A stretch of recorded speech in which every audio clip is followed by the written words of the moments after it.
You know, I once read a quote that said, people don't want to hear your opinion coming out of your mouth. They want to hear their opinion coming out of your mouth. Well, I've always known that, but I was reminded once again on Monday when I released my video, which was critical of Donald Trump's inauguration speech and his subsequent speech inside of Emancipation Hall.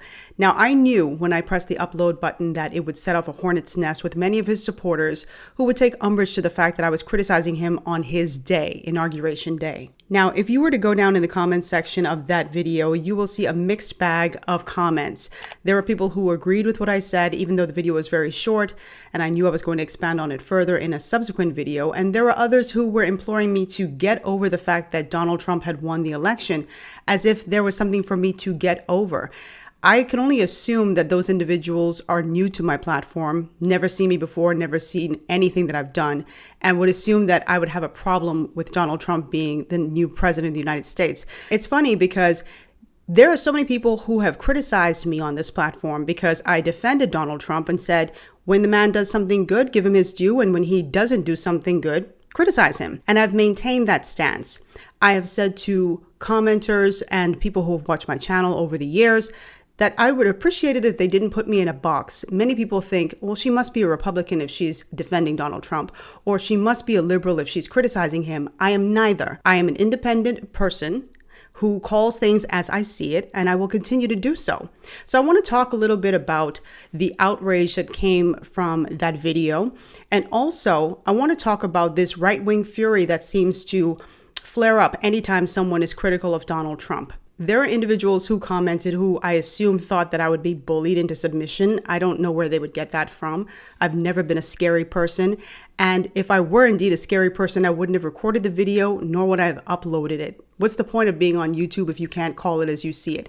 There are so many commentators, and this is on the conservative side, who are so petrified of that right-wing fury that they water down their statements, they water down their criticisms of Donald Trump because they do not want to be bullied, harassed, attacked. What many of you already know is that there is no one who is immune to right-wing fury, whether it's a Republican or a Democrat or a commentator. It doesn't matter if you're just a regular layman, you will get it from Maga supporters if you are even the smallest bit critical of Donald Trump. So I'm going to get into this conversation a little deeper today because I think it's one that needs to be had. And you know, I've never shied away from controversial conversations on my platform. I want to first start off by saying that this is not geared towards Republicans. This is not a repudiation of Republicans, because here's the reality. There are a lot of Republicans who are excellent, honest, hardworking, decent people who are frustrated with the extremists in the party. And I think if Donald Trump himself is not careful, he is going to be on the receiving end of that extremism from his own side. Just like we're able to call out the extremists inside of the LGBTQIA community, or extremists inside of the Black community, or extremists inside of the Muslim community and all these different communities, we need to be able to call out the extremism inside of the Republicans. It's happening on the left and it's happening on the right. And more Republicans need to stand up, but they're afraid.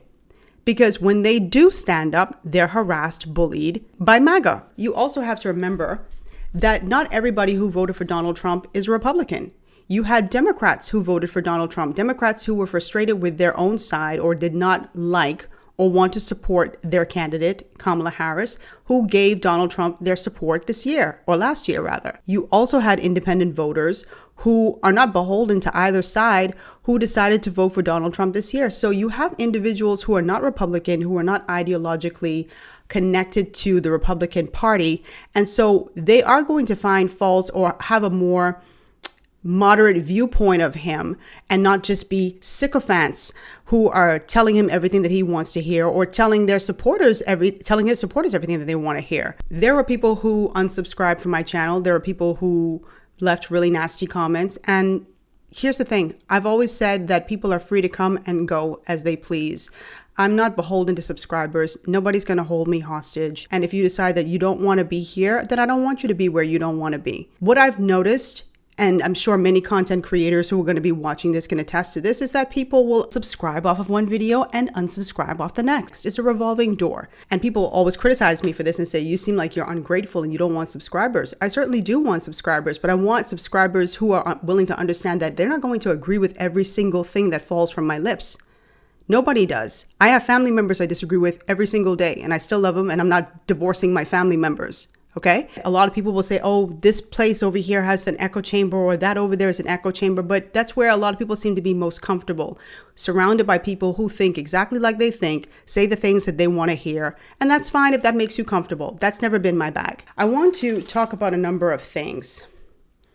Obviously Donald Trump had this sweeping pardon the other day. And he promised that he was going to pardon many of those rioters for January 6, 2021.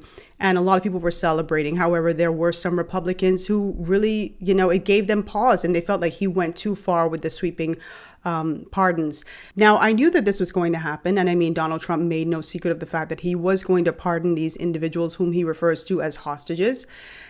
When Joe Biden made the decision to give a blanket pardon to his son Hunter, there were people in the Democrats who said, listen, Trump is going to use this as a springboard to say, well, Joe Biden pardoned his son, so I'm going to go and pardon these rioters. But I think he went too far in that. I certainly called out Joe Biden when he did that on my platform, and you're free to watch that video. I'll link it up. I'll link it down below, and I'll put it up above. But not everybody is happy with his blanket pardon. And funny enough, there are people who were pardoned who were not happy with it. So I'm going to read this article, a little piece from this article from the BBC that says this convicted U.S. Capitol rioter turned down Trump's pardon. So let me just read this really quickly because I thought this was very honorable, to be honest with you. I live here in Washington, D.C. I was in D.C. in 2021 when the riot happened. And I remember the panic that a lot of my friends and family back home had when they heard what was going on in D.C. A lot of people are so far removed from it, so it's not a big deal to them, but it was a big deal to a lot of the folks here in D.C. We watched a lot of our police officers being assaulted, and many of them are still traumatized. They literally have PTSD to this day. And I think that Donald Trump, his pardoning of these individuals who went there deliberately rioting and hurt a lot of those Capitol officers, was a snub and a slap in the face to the officers who protect this city. I'm going to read this article. It says, one of the people who served jail time for taking part in the U.S. Capitol riot 4 years ago has refused a pardon from President Donald Trump, saying, quote, "We were wrong that day." Pamela Hemphill, who pleaded guilty and was sentenced to 60 days in prison, said that there should be no pardons for the riot on 6th of January 2021. And she said, quote, "Accepting a pardon would only insult the Capitol police officers, rule of law, and of course, our nation. I pleaded guilty because I was guilty. And accepting a pardon also would serve to contribute to their gaslighting and false narrative." So Donald Trump decided to pardon and commute the sentences for nearly 1,600 people, but not everybody agreed with that. And some of the people whose sentences he commuted were members of the Oath Keepers and the Proud Boys. I want to read further as to what she said. She said, "We were wrong that day. We broke the law. There should be no pardons." And this just goes back to what I was saying about how not all Republicans are on board with a lot of the things that Donald Trump has already begun doing. There's a lot of lawsuits already taking place across the country, particularly as it relates to his wanting to do away with birthright citizenship when individuals who are from different countries come into the country and they give birth in America and their child is automatically considered a U.S. citizen. Now, personally, I agree with that. I don't know, even in my own respective country, you're not automatically considered a citizen if your parent who is not a Bahamian gives birth inside of our country. And a lot of countries don't operate like that. I don't know if America is the only one. I heard Donald Trump say that. I'd have to research that. But I don't have a problem with that. But a lot of people do. But back to the video that I did on Monday, it was just funny to see some of the comments. And I wasn't even offended by any of them, to be honest with you, because a lot of them were just ad hominem attacks. And to me, once you devolve into that, you've already lost the argument for me. There were individuals who I agreed with, who were critical of me, who said, "Listen, sis, I think you should have taken your time in doing this video because you just didn't prove your point." I'll accept that. Because I did that video because I was just so flabbergasted after watching Donald Trump's comments inside of Emancipation Hall that I literally was at a loss for words. And I perhaps should have waited to have a full-on conversation. But I just wanted to get my thoughts out there because I just was so flabbergasted. There are individuals who say, why are you shocked by anything that he's doing? I don't know that if it's shock or if it's just disappointment. Because for everything that he's been through, and he said in his inauguration speech that he wants to be a peacemaker. And I think many of you saw when Hillary Clinton kind of chuckled at that because he couldn't even be a peacemaker in that moment. You've got to give the Democrats their credit. And I've been very critical of the Democratic leadership on this platform, very critical.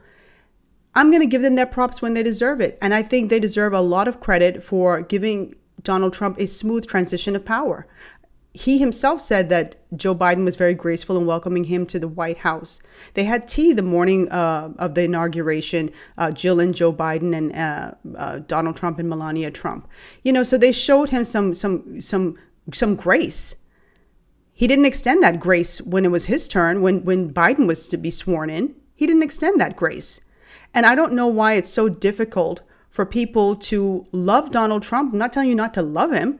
I'm not telling you not to support him, but I think the best type of support is the support you give where it's just not unconditional, where you can support someone and say, I don't agree. You guys have decided you didn't agree with my take and you stripped me of your support.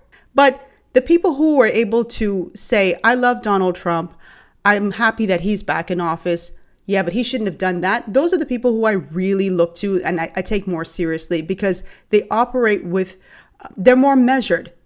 And I think that's extremely necessary, especially as we're going to be in for, I feel, a bumpy ride in the next 4 years. There's going to be a lot of things that he promised to do that a lot of people in this country are going to be uncomfortable with. I think the Republicans are going to have to be very careful these next 4 years, and things could change in 2 years. I know right now the GOP has a lot of control. They've got the House, they've got the Senate, they've got the White House. That's a ton of control. And that could be, there's a potential for abuse if we're not careful. I want Donald Trump to succeed. I want him to do extremely well, because if he does well, we do well. The people who are wishing him the worst in office, I think that's just silly to me. I don't want him to fail. That's crazy. But I'm not a fan of the extremists. And I think if Republicans are smart, they will distance themselves from those individuals who are being extremely extreme, because it's going to be the downfall of your party. There was another individual who accused me of having a different take because I want views on YouTube. Quick question. Who comes on YouTube to not have views? Who comes on here and says, you know what? I just hope nobody watches my video. Of course I want my video to be watched, but it's not my motivating factor. It's not the one thing that is driving me. I had a different take. And if I were really concerned with views, then I would have done the thing that's most popular at this moment, which is to ride the wave of someone who was just elected and everybody was in love with him. That would have been the more popular thing to do, not to take a contrary viewpoint. But I've never been that person on this platform who is going to just do what everybody else is doing and have the same take that everybody else is having. I'm watching this with my own eyes, listening with my own ears, his speeches that is, and getting irritated by some of the things he's doing. This is a man who railed against Joe Biden, saying that he was a great rambler in his speeches and making no sense. Let me just put in a portion of Donald Trump speaking in Emancipation Hall, because honestly, it was the Emancipation Hall speech that really led me to do my video. So roll it. And I did have a couple of things, to say that were extremely controversial. And between JD and Melania and anybody else that heard, please, sir, it's such a beautiful unifying speech. Please, sir, don't say these things. I said, I'm telling you, it's going to play great. That I would attack a karate champion, get slightly rebuffed, and then throw my arms around a guy with a neck about this big. In other words, it will cost you twice as much. So it's 200 cents on the dollar, 5 cents, and they were going to sell it to us for a fortune. They're going to make it be, they'd have it down that in Fortune magazine, they put it as the deal of the year. It started in 2015, and right from the beginning, we went to the top, that day one. they announced Trump, and Trump went to number one and stayed there for the whole primary. And then we took on Hillary. She didn't look too happy today. So I didn't bite my tongue with the Democrats, and I don't plan on biting my tongue with the Republicans. And like I said, there are people who love being inside their echo chambers. It's warm and cozy and comfortable inside there. And if that's what they're looking for, then this is just not the channel for them, because I do have very difficult conversations and I give my take, and you're free to disagree with them. Before I go, I want to leave on this final note. The Republicans won so big, in my estimation, because of what was happening on the left. And we've talked about this on my platform over the year, I think. They got so extreme and ridiculous that people had had enough. And if the Republicans are not careful, they're going to find themselves becoming the new left, where they're so extreme. And I mean, maybe they've already been there or they're already there, but so extreme that it turns off even Republicans who are not that extreme, who are probably more center right, or they're right, but they're not far right. It's going to turn them off. And so I would honestly suggest that people be quick to disavow those extremists in the party who are going to do you and do the party a disservice, rather than coddling them or rather than being afraid of them and not saying anything because you just don't want to be attacked. Don't coddle that. And for the next 4 years, if you really want to support Donald Trump, be a watch guard in your own party. It's the same thing I would have said if Kamala Harris had won. So let that be food for thought for you. Like I said, I'm not against you not liking my take. That's fine if you don't like my take. That's perfectly fine. I don't want an echo chamber. I don't want people who are just telling me that I'm great or that they agree with my take. I respect individuals who say, listen, I love your channel, love your content. I didn't like this take. That's fine. There's no problem with that. But if you're going to come on here cursing, and I've asked people not to curse on my platform. As a matter of fact, before anybody comments, I think you have to click a button that says that you will agree to the terms of commenting on my platform, and you're cursing and you're calling me out my name and telling me like nasty things. No, you will be blocked. 100%. By the way, a lot of you will come on this platform and make all sorts of accusations, and you probably don't even know the type of content I've done in the past. You know nothing about my temperament. You know nothing about my thoughts about anything. I would encourage you, before you even comment, to just go through my playlist. And same goes for anybody who's interested in subscribing to my channel. If you have not watched my videos in the past, I'm really going to ask you to hold off. And especially if you're someone who is easily offended, or if you think someone is only going to say what you want to hear, I would ask you not to subscribe. I really would. And I know that sounds weird because most content creators want more subscription. And I do, but I want it to come from people who understand that I am not always going to be in alignment with what they think, and who are actually looking for a platform where there is diversity of thought and a chance that they might not always agree with the individual. If that sounds like you, then by all means, give it a go, look at my content, and then subscribe.